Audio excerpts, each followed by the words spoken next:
Adorado el Rey, adorado el Señor de gloria. Estoy espantado y temblando. Adorado el Señor de gloria. El monte Sinaí tembló a la presencia de Dios y todavía sigue temblando. Adorado el Rey de gloria. Y el reverendo Ortiz me dijo: hijo, el día que dejes de temblar ya no sirves para nada. Adorado el Señor de gloria. Maravilloso el Rey. Conocí al Señor muy joven. Tenía algunos 15, 16 años. Militaba en una iglesia en el pueblo de Bayamón, la ciudad de Bayamón en Puerto Rico.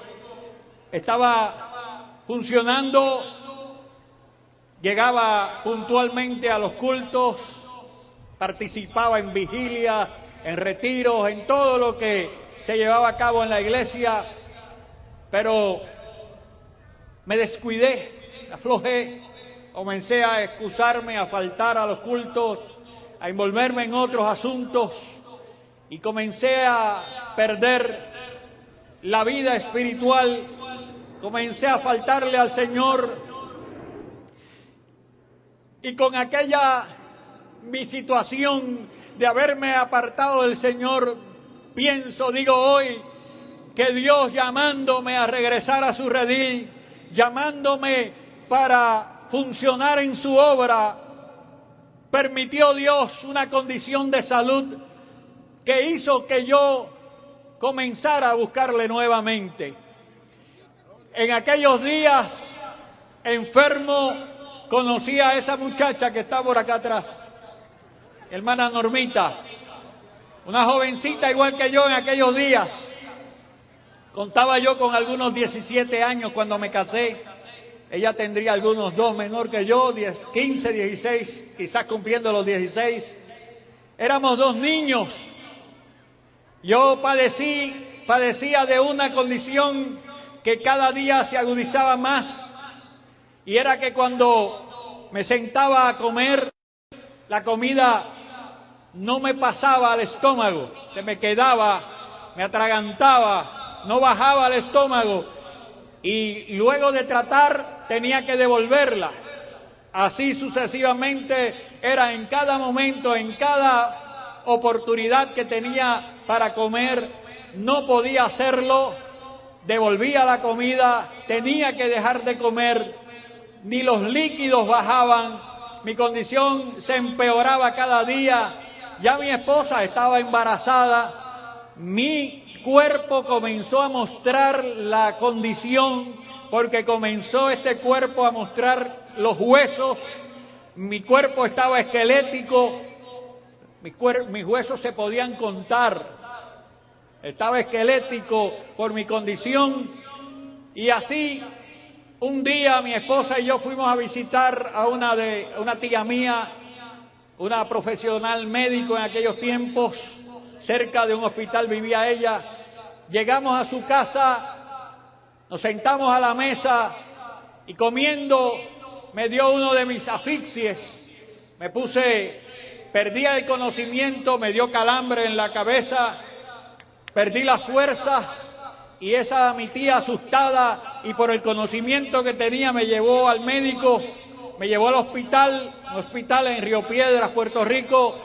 Por su conexión con el hospital me atendieron inmediatamente, me hospitalizaron, me trataron, radiografías, me internaron y vino la gran noticia. Tienes un cáncer en el esófago, un cáncer como del tamaño de una bola de béisbol. La boca del estómago no te deja llevar la comida al estómago y por ende tienes que expulsarla.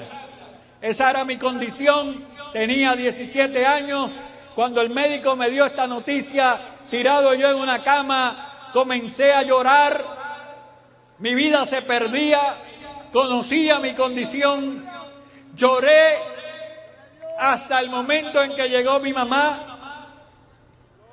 Llegó con unas personas, ella me habló y me dijo que ella se había convertido al Evangelio Mi mamá era una mujer que profesaba la religión católica, pero conoció al Señor y ella me dijo: no te preocupes, yo he conocido a un Dios poderoso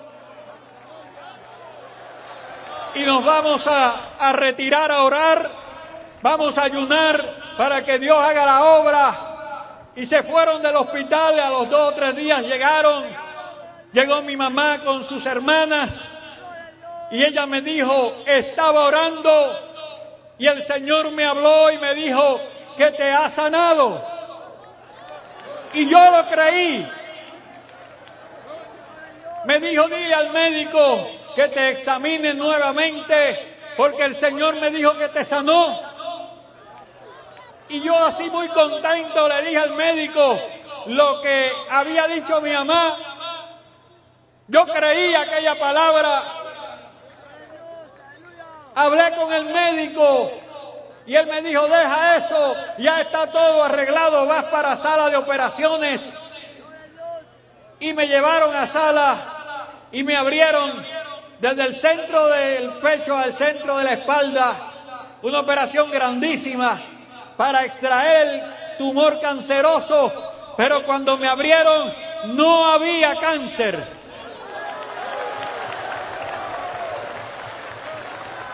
Nada de cáncer. Me cerraron, me volvieron a mi habitación, allí estuve unos días en lo que recuperé de la gran operación que me hicieron. Pasaron unos meses, unos 6 meses, ya yo podía comer, pero ya a los 6 meses, hermano, a los 6 meses, ya comenzó la situación nuevamente. Comencé a ahogarme nuevamente, me tranqué, no pasaba comida. A todo esto, yo no di gracias al Señor por aquel milagro.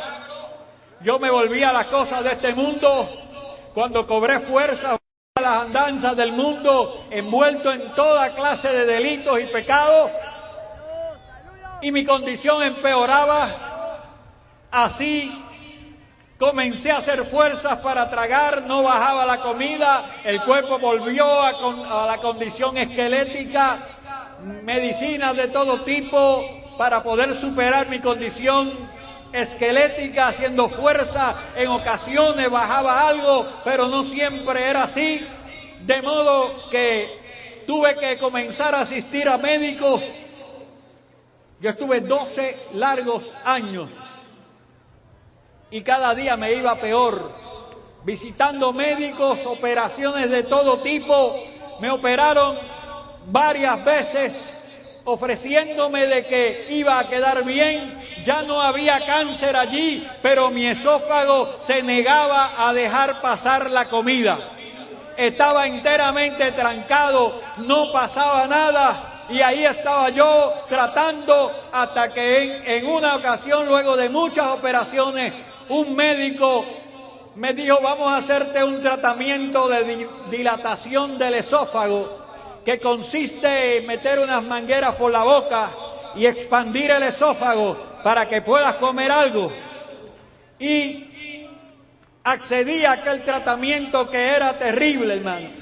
Todos los lunes de cada semana y todos los jueves, porque me dilataban el lunes, íbamos mi esposa y yo al hospital, allí me anestesiaban, me hacían la dilatación de esófago. En algunas par de horas yo despertaba y mi esposa me agarraba porque aún quedaba un poco soñoliento. Nos íbamos a la casa. Ya allí yo comenzaba a comer bien, comía el martes muy bien, comía el miércoles, pero el jueves ya estaba tapado nuevamente. Tenía que regresar el jueves a volverme a destapar. El mismo procedimiento, anestesia, sala de operaciones, dilatación. Despierto, me voy con mi esposa, como hasta el lunes. El lunes regreso al hospital. Estaba confinado a lunes y jueves de cada semana de por vida. Ya eso era una costumbre de nosotros, el lunes y los jueves, ir al médico. El médico que me atendía ya era un hombre muy práctico, ya conocía esto muy bien, era un hombre muy amable, muy querido de nosotros. era creyente, me atendió con mucho respeto, con cariño. Un día, después de 12 largos años, hermano, después de tantos años de dilataciones, de operaciones, de visitas a médicos, de medicina de todas clases, de gastar todo lo que nos caía a la mano para poder superar nuestra condición, el Señor no me dejó nunca quieto, el Señor nunca me dejó, sino que Él de alguna manera u otra enviaba a alguien a mi casa, enviaba a alguien en el camino, de alguna manera alguien me hablaba, siempre estuvo el Señor tratando de que yo regresara a sus caminos, pero yo daba la espalda al Señor. Yo recuerdo, hermano, mire, en mi casa, yo vivía frente a una calle ahí, de un barrio, en un pueblo de Naranjito, en Puerto Rico, y por allí pasaba un pastor de apellido Rodríguez, Samuel Rodríguez, para atender un campo que había arriba en una loma. Y él pasaba allí y casi todos los días, por no decir todos los días, casi todos los días su vehículo se quedaba frente a mi casa, o sin gasolina, o sin batería, o se le pinchaba una goma, o cualquier otra cosa para que yo tuviera que intervenir. Y allí él, mientras yo le reparaba el vehículo, era hablándome del Señor, todo me ministraba, no dejaba de hablarme del Señor. Y ya yo estaba preparado para que cuando Samuel Rodríguez llegara, yo le suplía rápido sus necesidades para que él no me hablara de Jesucristo. Goma, batería, gasolina, lo que fuera, cuando no lo llevaba a la casa, lo enviaba con alguien, obviamente, para que no me hablara del Señor. Y así yo estuve rechazando la voz de Dios por todos esos 12 años, hasta un día que vino un primo mío a mi casa. Él militaba en una iglesia y un domingo en la mañana, bien temprano en la mañana, tocó a la casa, a la puerta, le abrimos, lo invité a sentarse a tomarse un café. Estábamos allí en la mesa cuando él comenzó a hablarme de Jesucristo y yo a rechazarle todo lo que me hablaba. Me burlé de él. Le dije, ese Jesús que tú me predicas, yo lo conozco primero que tú, yo sé de lo que me estás hablando, él hizo esto y esto y esto, y le expliqué, hasta me paré y fui a mi cuarto, busqué el récord médico, se lo mostré, esto que tú ves aquí lo hizo ese Señor que tú me estás predicando, pero no me hables más de él. Y él se paró de la mesa molesto y me dijo, para que tú entiendas que yo he venido de parte de Dios, voy a orar a Dios en este momento para que Dios te pase por el sedazo y entiendas que Dios te está llamando. ¿A cuánto Dios está llamando? ¿A cuánto Dios está llamando? A que regresen al redil. Señor me llamaba y yo le daba la espalda, pero Dios es un Dios de propósito. Y ese domingo, antes de que yo fuera al médico, el día antes, envió a aquel siervo de Dios con ese mensaje tajante, para que entienda que he venido de parte de Dios. Voy a orar a Dios para que Dios te pase por el sedazo y entiendas que Dios te está llamando. Y yo vi su rostro, estaba molesto según yo, pero era el poder de Dios en él. Muy serio me dijo esto y me dio la espalda y comenzó a salir de la casa. Y yo caminé tras él y le decía, Víctor, no te vayas, mañana yo voy al médico y cuando salga del hospital paso por tu casa y seguimos hablando de estas cosas. Y él se volteó y me dijo, no vas a salir del hospital.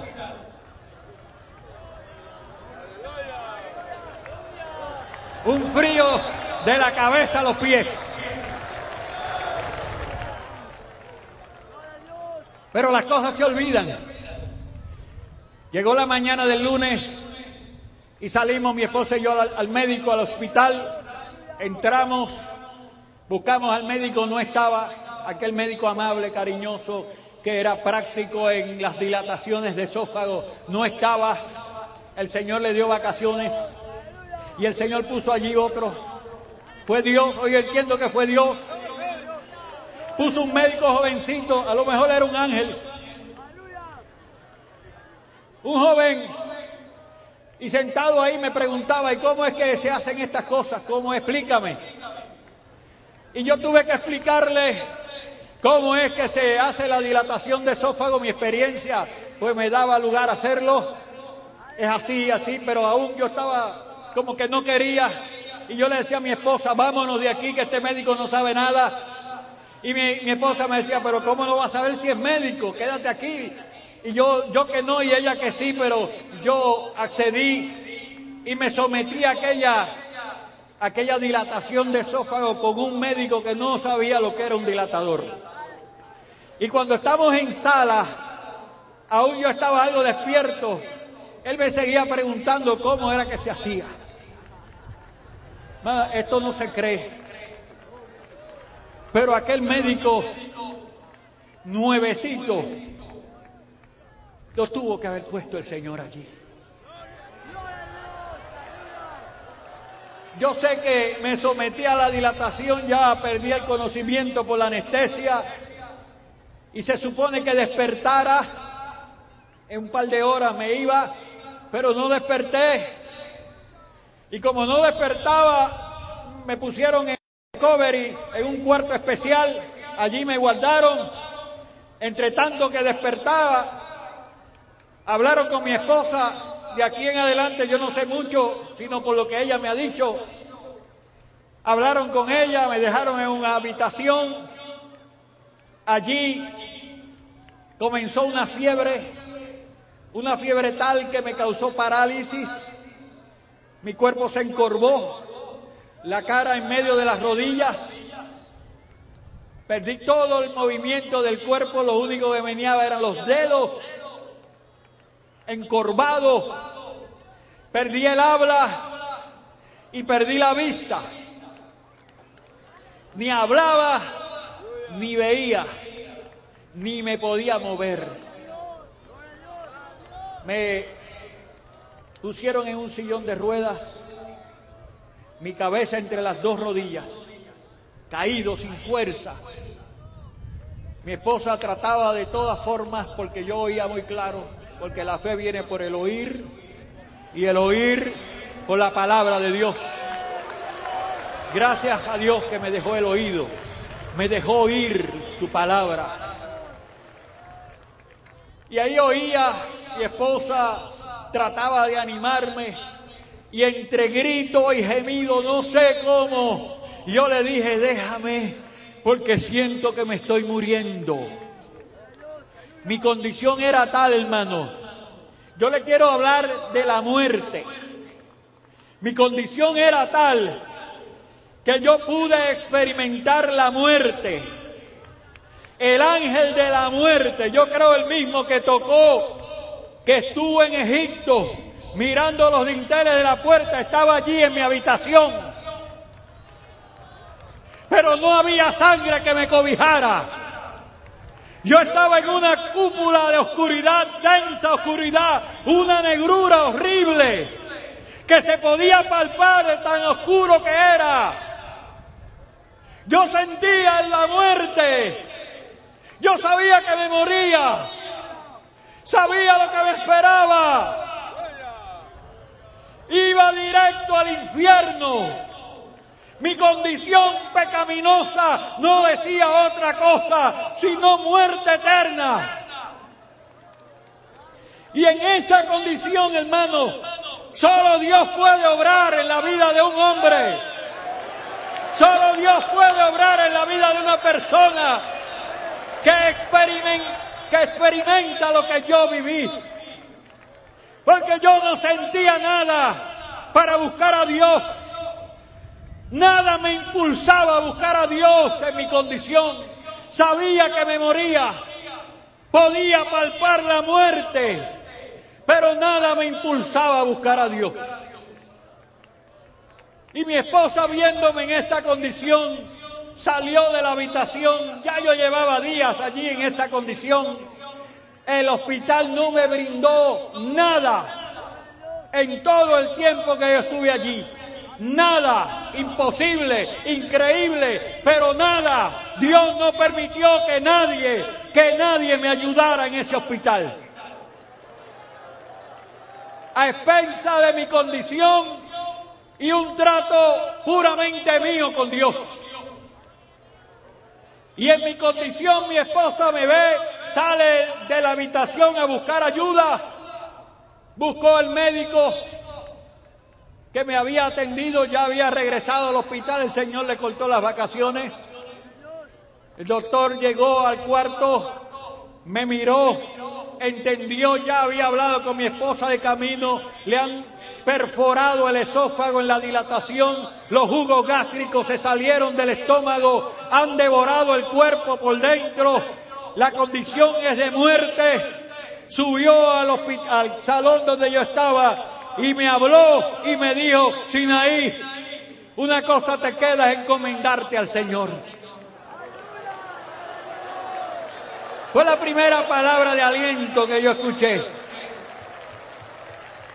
El director del hospital, avisado ya por mi condición y por el error que había cometido el médico jovencito aquel, subió a mi habitación y me dijo: este hospital no puede hacer nada por ti, tu condición es de muerte, te quedan apenas unas horas de vida, no hay médico que haga algo por ti.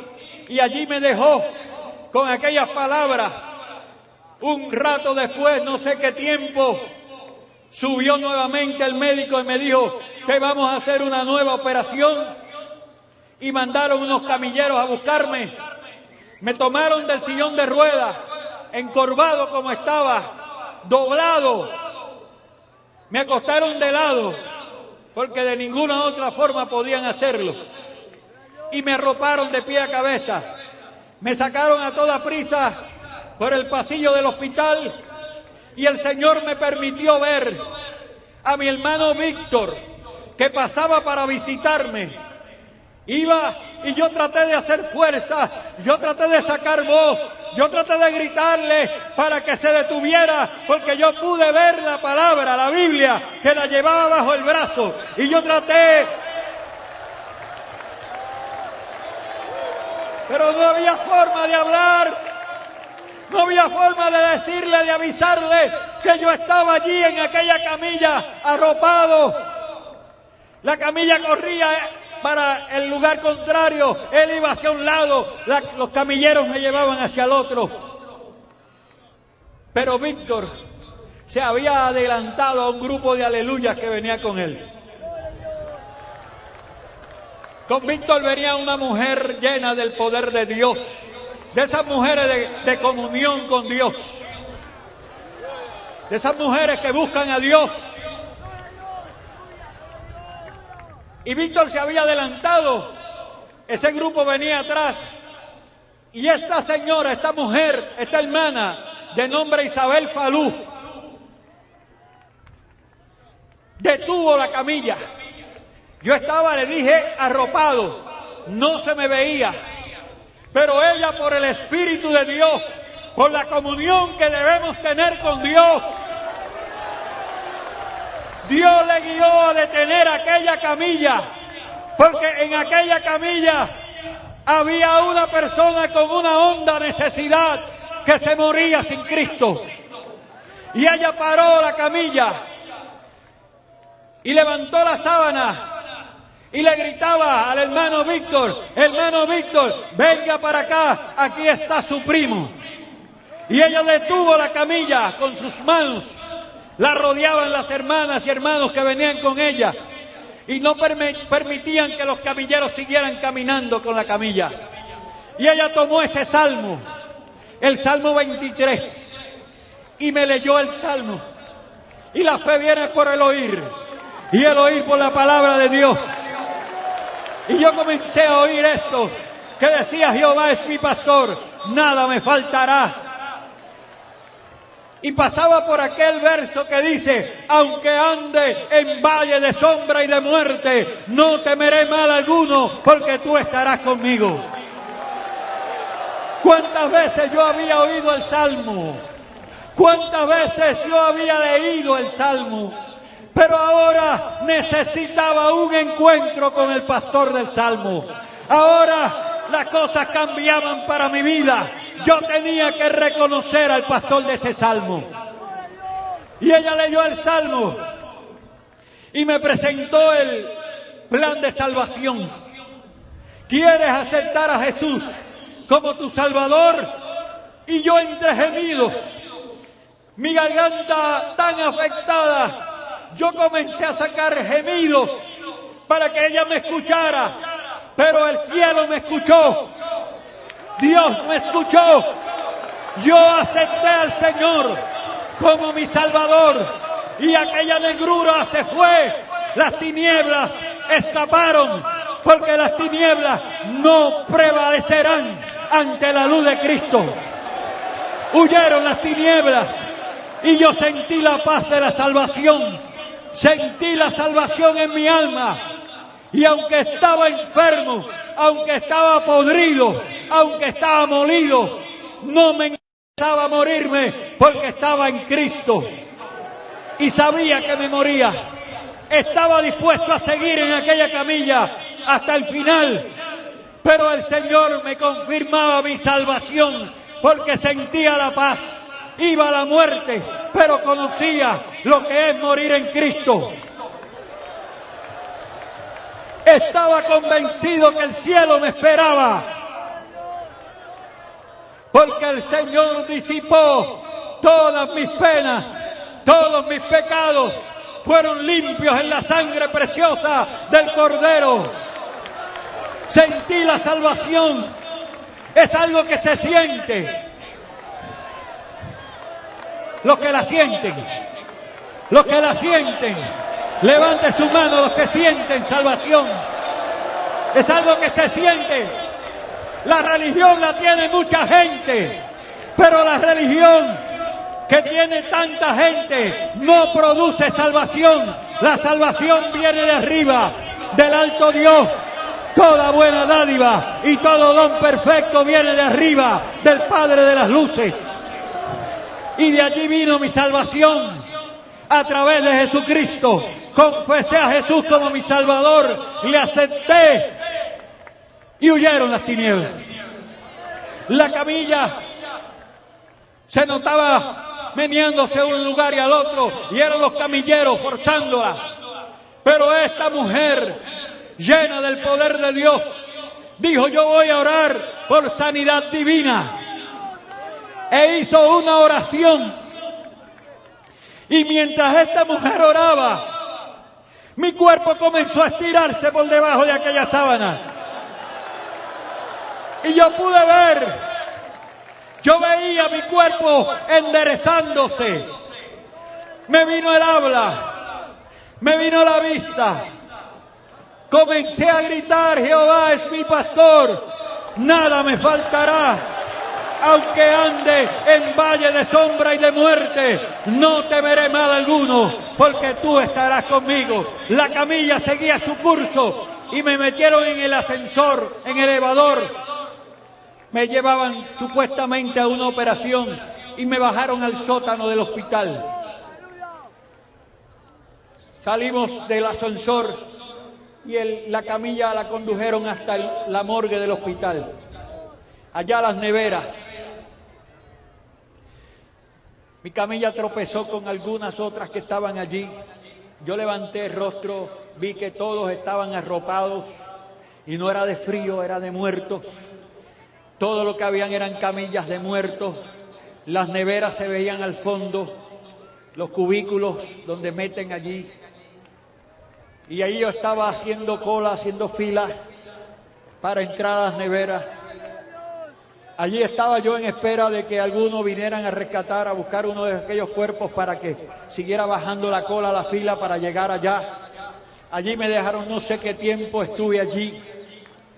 En un tiempo oí a alguien que venía caminando, eran dos empleadas del hospital vestidas de verde, de sala de operaciones posiblemente, traían también consigo una camilla. La camilla la trajeron hasta que tropezó con la mía. Cuando ellas tropezaron la camilla contra la mía, yo me desarropé la cara para mirar qué era. Una de ellas salió corriendo despavorida, gritando: hay uno que está vivo. La otra se quedó para asistirme y comenzó a preguntarme qué me pasaba, por qué yo estaba ahí. Y yo, que como pude, me puse sobre mis pies. Ella me decía: no puedes ponerse de pie, acuéstese nuevamente, yo lo voy a mover de aquí. Tomó un teléfono, llamó, me sacaron de allí. Entonces fue que me llevaron a una sala de operaciones. En la sala de operaciones volví, hice lo mismo, me bajé de la silla, de la camilla, me bajé, me querían acostar en mesa de operaciones nuevamente, y yo que no, y ellos que sí, y ellos espantados porque mi condición era de muerte, pero yo estaba vivo, yo le estaba respirando, yo le estaba hablando, yo estaba consciente, yo estaba sobre mis pies. Pero a fin de cuentas, más pudieron ellos que yo. Me acostaron en la mesa de operaciones, me sedaron, me abrieron. Para sorpresa de esos médicos, yo estaba podrido por dentro. Yo no sé si usted le ha dado el olor a carne humana podrida. Es horrible. Yo respiré mi propio olor. Es horrible la carne humana podrida. Y a mí me daba el olor a muerto, podrido. Me abrieron. No había un órgano allí sano excepto el estómago. Estaba allí. Pulmón derecho se deshizo. El pulmón izquierdo se afectó gravemente. Perdí órganos. Y el espanto de estos médicos era que me habían visto de pie, me habían visto respirando, signos vitales, todo funcionando, pero dentro no habían órganos que pudieran motivar todas estas cosas. De modo que comenzaron a limpiarme, a sacar todos los órganos podridos y a sustituirlos por máquinas. Muchas máquinas. De allí me sacaron, me subieron a una de las habitaciones privadas del hospital, lleno de máquinas, todas haciendo la función de los órganos que se me habían podrido adentro, los órganos que se habían afectado, que se habían dañado, que me habían quitado. El estómago me lo pusieron por acá, amarrado de una pared, de la pared de la barriga. Los hilos se veían ahí. Mi estómago estaba en este lado izquierdo, el suyo está por acá, pero el mío estaba en este lado. Y me pusieron en esa habitación lleno de equipos. Yo tenía unas mangueras al hígado, al sistema, porque mi hígado se había destrozado y me purificaban sangre. Estaba amarillo, tenía todo lo de morirme, pero estaba vivo, respiraba sin pulmones, tenía de todo. Me cerraron aquí, la saliva no podía caer al vacío, de modo que yo tenía una manguera extrayendo la saliva. Estaba podrido, deshecho, tirado ahí, lleno de máquinas. Las máquinas, claro, no iban a estar conmigo toda la vida. En algún momento dado ya no necesitaba máquinas porque me iba a morir. Lo pusieron allí porque todavía habían latidos de corazón, habían signos vitales. Y mientras yo respirara, mientras yo tuviera signos vitales, tenía máquinas. Todos los días me chequeaban, a menudo venían médicos de todo tipo a investigarme todo ese montón de máquinas. Y yo estoy diciendo algo que parece raro, que parece imposible, pero yo doy gracias a Dios, porque dentro de nosotros, además de mi esposa, que estuvo allí todos los días, está el reverendo Jorge Álvarez, que fue testigo de lo que le estoy diciendo. Y yo no lo invité, sino que alguien de mi familia le invitó para que orara por mí en aquella condición. y él fue testigo de todo lo que le estoy diciendo, de máquinas operando para que yo funcionara, pero para sorpresa de médicos, Dios comenzó a crear órganos nuevos dentro de mí. Unos y otros. Un día uno, médicos espantados, reuniones de médicos de todo tipo, rodeaban mi cama investigando por qué si el récord decía que aquel órgano se había afectado, se había dañado, lo habían retirado, ahora había uno ahí trabajando.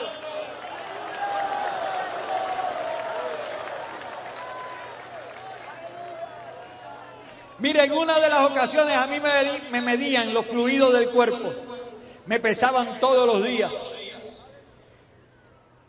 Y en una ocasión yo oriné la vejiga. Mi esposa la recogió en una botella, la llevó al counter a donde están los médicos allá, y allí hubo una reunión de médicos que era imposible que yo hubiese botado mi vejiga. La boté en pedazos podrida. Y hoy tengo una, y no es plástica. Adorado el Rey de Gloria. El Señor siguió poniéndome unos y otros órganos de los afectados. Yo estoy respirando, no tengo máquinas, no me pusieron pulmones. No, yo no tengo trasplantes de pulmones, yo tengo los que el Señor me puso. Adorado el Rey de Gloria. Tengo hígado y todos los intestinos y todo lo que el Señor quiso ponerme nuevo ahí están. Adorado el Señor, está funcionando. Mi estómago seguía en este lado, aunque Dios había hecho tantos milagros, mi estómago estaba aquí amarrado. Me pusieron una gastrotomía. Era una manguera de ese estómago, una manguera que salía afuera. Por allí comenzaron a alimentarme porque de alguna manera había que alimentarme. No tenía esófago. Mi esófago se deshizo con los jugos gástricos, se pudrió. Perdí el esófago. Y como no tenía esófago, el estómago me lo pusieron por acá con una manguera. Y en esa manguera me alimentaban, adiestraron a mi esposa para que me estuviera alimentando por esa manguera por mucho tiempo, en lo que yo cobrara fuerzas, cogiera ánimo, cogiera carne, porque yo estaba muy débil, estaba esquelético. Y allí adiestraron a mi esposa para que me diera comida. Entre tanto, que pudieran hacerme un trasplante de esófago de un hermano mío, al cual se le había acercado ya para tomar parte de su esófago, ponerme acá o ponerme un pedazo de intestino como esófago, porque no tenía esófago. Y allí me adiestraron a mi esposa para que me alimentara de esta manera, de modo que allí estuve día tras día viendo milagros, oyendo las preguntas de montones de médicos que me preguntaban ¿y cómo fue esto? ¿Y qué ponemos en el récord médico? ¿Y cómo explicamos esto? Y cada día se registraba un milagro.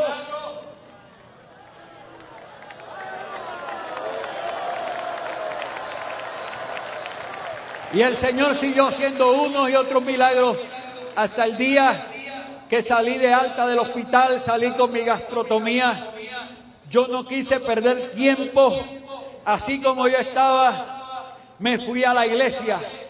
Esta vez no di oportunidad, sino que como estaba aún con mis debilidades, mi esposa me ayudaba a montarme en el vehículo, nos llegábamos a la iglesia y allí yo participaba de la bendición que es estar en la casa de Jehová.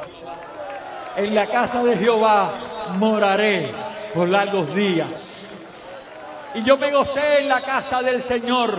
Y aún en mi debilidad física, aún en mi condición de salud, encorvado aún por las múltiples operaciones que me habían hecho, mi cuerpo lacerado, porque cada manga que yo tenía era un hueco que me habían hecho en el cuerpo para dejar pasar esa máquina.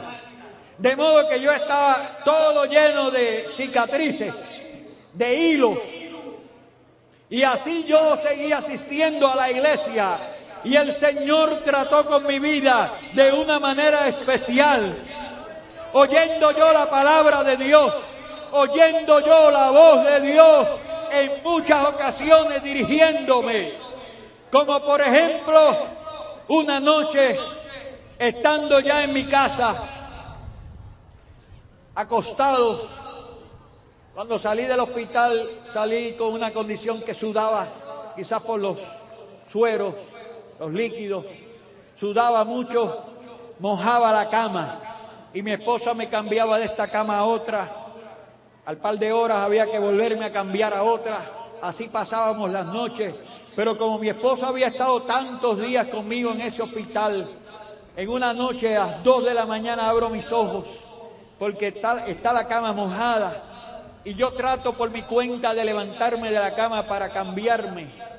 Pero ahí yo vi visión de ángeles a mi lado, multitud de ángeles, hermano.